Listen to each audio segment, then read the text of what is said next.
war nañ ko leeral mu di moom bu nekkoon moom moo ko libal Thierno Alassane Sall daf koy génne par force donc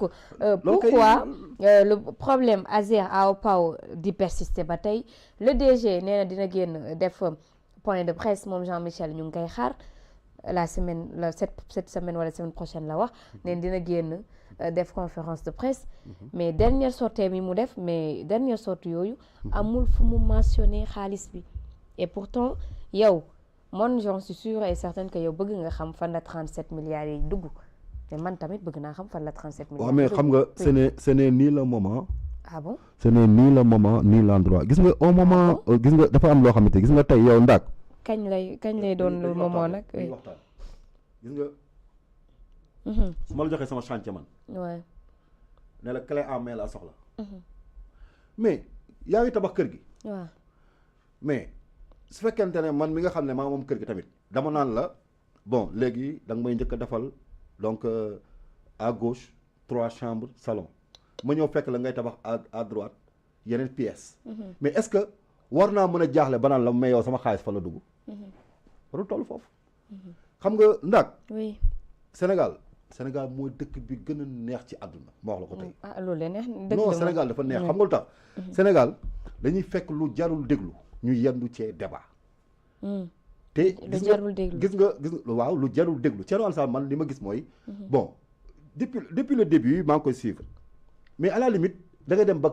jàpp ne sax kii xanaa dafa bëgg sénégalais yi wengulu benn côté rek di ko suivre on n'a pas ce temps quand même le Sénégal am na yeneen priorité yoo xamante ni tey foofu la Sénégal teg tànkam xam nga man je suis le secrétaire général du GIE Pass ñàkk jëriñ réew mi je travaille avec le petit frère du président de la République monsieur Ndik Faye je le salue de passage maa ngi koy nuyu bu baax a baax ñun def nañ tout le territoire national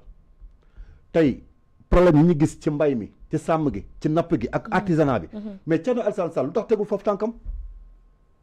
xam nga politique da nga koy teg ci dëgg teg ko ci ay mesures yoo xam ne ku la ci dégg xam ne yow mii kilifa nga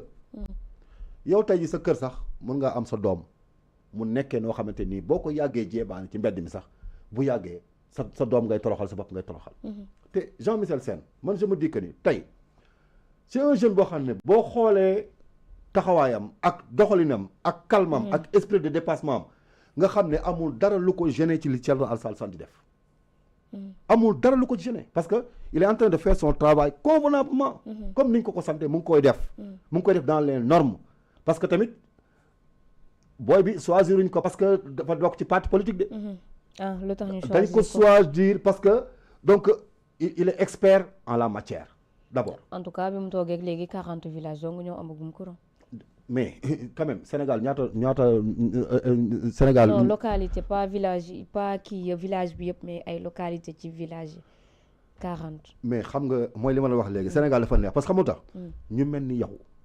ak presse bi yéenay jàpp loo xamante nii du dara non mais si non mais dara la yëkkati ko ngeen yëkkati ko ba mu am benn level boo xam ne non mais Thierno Alassane Sall xala à la fin non la personne de Thierno Alassane Sall importe peu li soxal wax naa la ko encore une fois ne ci sama commencement laa la ko ma ni la ku ci nekk ci ñoom génn nga ne keneen ki mooy manipuler l'opinion publique mais li ñu soxal mooy les 37 milliards et man yow en tant que membre de la mouvance présidentielle coordinateur de votre mouvement nekk membre ànd nawle surtout ànd nawle nag dafa waral nga ànd ak nit ki ci dëgg moo di sortir les 37 milliards des Sénégalais comme ça ñu xam fan la dugg bu 37 milliards yi génnoon tey mais Thierno Alassane Sall nit ñi dañ koy fàtte kenn dootu ci waxati mais vu que les 37 milliards la ñuy laaj et lui Jean-Michel Sène mu ñuy génne décision bu Cour suprême décision boo xam ne c'était depuis le 20 octobre 2024 la ko génne et je me rappelle bien très bien liiroon naa ko fi la génn pourquoi mu jëlaat décision boobu di ko andiwaat ne dina ci def conférence de presse là demandé wuñu ko décision Cour suprême concernant l'arrêté de l'ARCOP mais les 37 milliards yi soxal campagne d'électrification rurale loolu lañ ko laaj donc nee na la personne de Thierno Alassane Sall importe peu mais lii seen soxal sénégalais et moi j'en suis sûr que ne yow justiciable nga 37 milliards yi bëgg nga mu feeñ bu baax voilà bu baax mais nag dafa am loo xamante nii dañ ko war a bàyyi ci loxo yi nga xam ne ñoo ko war a saytu xool ko gis nga la cour constitutionnelle c'est une entité indépendante comprendre nga dépendrewul ci kenn li mu war a def bés bu ko war a def ak waxtu yi mu ko war a def dina ko leeral parce que tamit ñoom tôt ou tard ils vont dire aux Sénégalais que nii la demee nii la demee nii la demee n'est-ce pas mais je vous le dis et je vous le redis encore le problème de Thierno Alassane Sall les Sénégalais commencent à en avoir marre absolument parce que Thierno Alassane Sall il n'est pas un commandant il n'est pas un chef de brigade c'est un honorable député il est un élu du peuple d'accord je suis entièrement d'accord avec lui mais nag nee naa la trop de politique tue la politique ce qu'il est en train de faire c'est du purement politique te lenn rek la bañ mooy nit ñi fàtte ko donc xam nga jamono bii fi mu nekk nii daf ci nekk pour exister politiquement daf ci nekk uniquement pour que mu mën a exister pour que sénégalais yi bañ ko fàtte parce que jamono bii nii sénégalais yi lu tuuti dañuy fàtte la gis nga Sénégal mooy dëkk boo xam ne dama lay wax benn affaire tey xale nga mais dama lay wax benn affaire gis nga su tabaski ñëwee la moo ciy tegu tamxarit bu tamxarit ñëwee gars yi fàtte nañ tabaski fàtte nañ coonoy xar ya gis nga bu tamxarit ñëwee la mooy ñëw gàmm mu màggal bu màggal ñëwee fàtte nañ tamxarit Thierno Alassane Sall loolu lay bañ day bañ gars yi fàtte ko moo waral tournéem bi yëpp ànd ak Abdou Nguer xam nga jaay làmmiñ mu rëy wax lii waaw gis nañ lii waaw gis nañ lii te yow au moins mais kooku il est en train de faire quelque chose il est en train de faire un devoir pour les Sénégalais mais yow ton devoir que tu dois faire à l'Assemblée nationale pourquoi les plaidoiries yi nga xam ne ñoo gën a urgente doxaluloo ko comme yan mais bëri na lu ñuy waxtaane assemblée ci wàllu éducation bi ci wàllu santé bi ci wàllu yeneen ak yeneen yoo xamante ni moom mooy les priorités davantage dañu wax dëgg mais Thierno Alassane n'en parle même pas moom nag nee naa la lu mu jotee ak Ousmane Sonko ñoom ñaar ñoo xam seen problème la mais li am solo mooy booy moom mënu ko toppee dara parce que moom il n'est pas juge il n'est pas contrôleur moom il n'est qu'un élu je le respecte en tant qu'honorable député il n'est un élu mais li ma koy wax mooy trop de politique tue la politique te ce qu'il est en train de faire c'est du purement politique volonté politique rek moo ci nekk pour bañ a suulu pour bañ a fàtte ko te il est très malin nag il est très malin ce gars-là Alassane Sall parce que xamul tax muus mooy fi ñu lay séentu toujours pour jàpp la nga fexe ba nit ñi fàtte ko parce que dañ ne jinax day bëri pax tu vois moom am na lu fi jaar ci élection yi ak report élection yeeg yëpp ak Karim Wade ak yooyu yëpp xam nga yooyu yëpp am na fi c'est ça donc yooyu tamit am na sénégalais yu ko ci xaar bisam dina ñëw mais topp bi mu topp Jean-Michel Sène lan moo xew ci report des élections et tout ça waaw mais xam nga le cas de Karim Wade bi muy waxee fii problème nationalité yi xam nga ba Karim Wade mujjul nekk donc candidat loolu yëpp c'est à cause de lui non mais il a bien fait parce que yow soo nekkoon ci place am on a dit ku am double nationalité mënoo nekk candidat à la présidence te moom renoncé wutoon soxna si yenn yi soxor la dafa soxoree Karim mais dafa soxor ok il est malin il est méchant de ce côté il est méchant man de ni ma yàlla bindee laay juger sama bopp man de su ma xamoon ne Karim Wade am na double nationalité doo mës a taxaw naan Karim Wade mi am na double nationalité alors que non mais dafa ndànk rek il a fait mais dafa ndànk soxna si dañuy ñëw rek dañuy ñëw fii ñaata sénégalais ñoo fi am double nationalité te di wuyoo Sénégal mais est-ce que bëgg nañu nekk mais xam nga nationalité yooyu dama lay wax benn affaire opportunité la rek mi ngi mel ni comme passeport diplomatique am na ñu koy am te nekkuñu en service de l'État dañu am passeport diplomatique xëy na seen raison de santé la wala leneen ak leneen wala nekk ay kilifa tu vois donc dafa am yoo xam ne soxor la gis nga nit Karim Wade man du ma PDS tu vois mais dama lay wax ni leen soxor la parce que tey bu bàyyi woon Karim Wade bokk mais xëy na yaa xayti Karim Wade même bu Diomaye jëlee réew mi mais on aura sa main on aura ses contacts on aura son carnet d'adresse tu vois mais dafa am yoo xamante ni tey une partie du peuple ne va pas oublier ça lu leer la surtout nag PDS en l'occurrence le parti PDS du ñu mës a fàtte Thierno Alassane Sall li muy nekk di réparer comme ay erreur loolu mooy li ma la wax rek gis nga politiciens yi dafa am ñoo xamante ni ay politiciens la man nag je suis politique mais je suis pas politicien li am lu leer laa la wax je suis politique mais je suis pas politicien mais ces gens là c'est des politiciens yoo xamante ni ñoom nuñ la mën a reyee dans l'arène politique dañ la koy rey nuñ la mën a faagaagal dañ la koy faagaagal.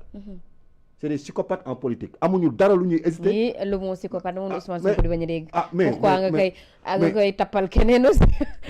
non mais xam nga. mais Gadiaga. xam nga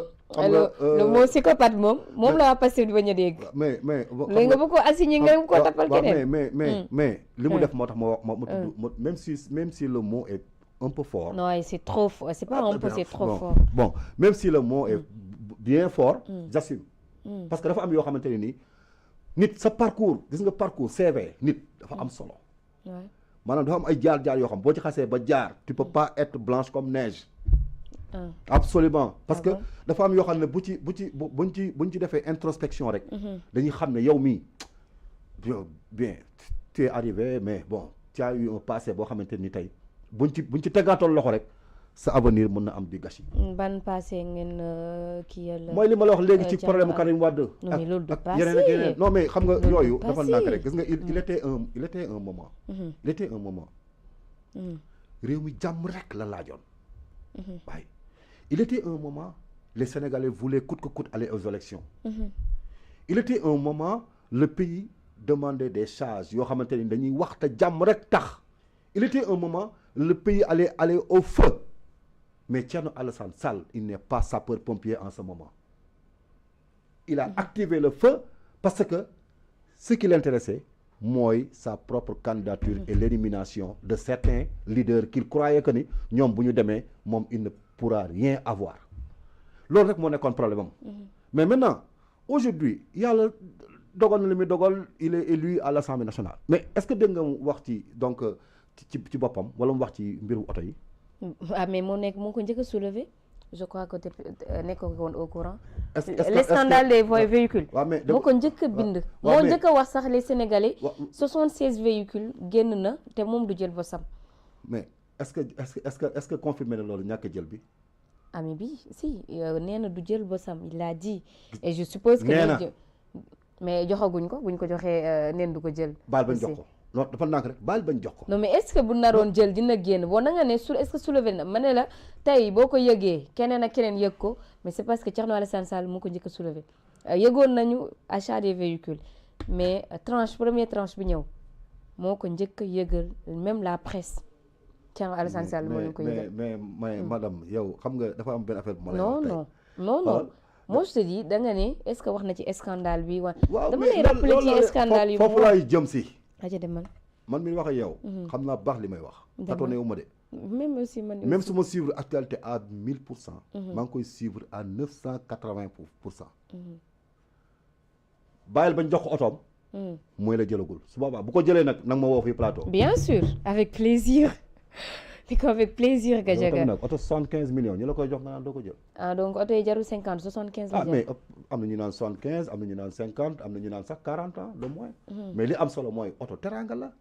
oto maanaam dafa nekk loo xamante ni ci nit parce que ñoom tey. moom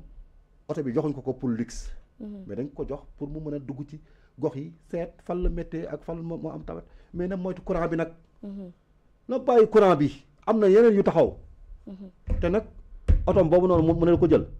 bés bu ko jëlee boo ma waxoon sax maa ngi ñëwal fii sama bopp. non maa lay woo soobee yàlla. te da koy jël sûrement ci deuxième cap bi la bokk ndax premier cap bi moom ñi waroon jot nañ. seen nee naa la da koy day jël otom. oui waaw yow tamit yow Thierno Alassane Sall. non mais Thierno Alassane Sall moi je trouve bon après dañuy jeexal ci moom. mais lu tax ci yan base nga taxaw ne dafay jël oto moom.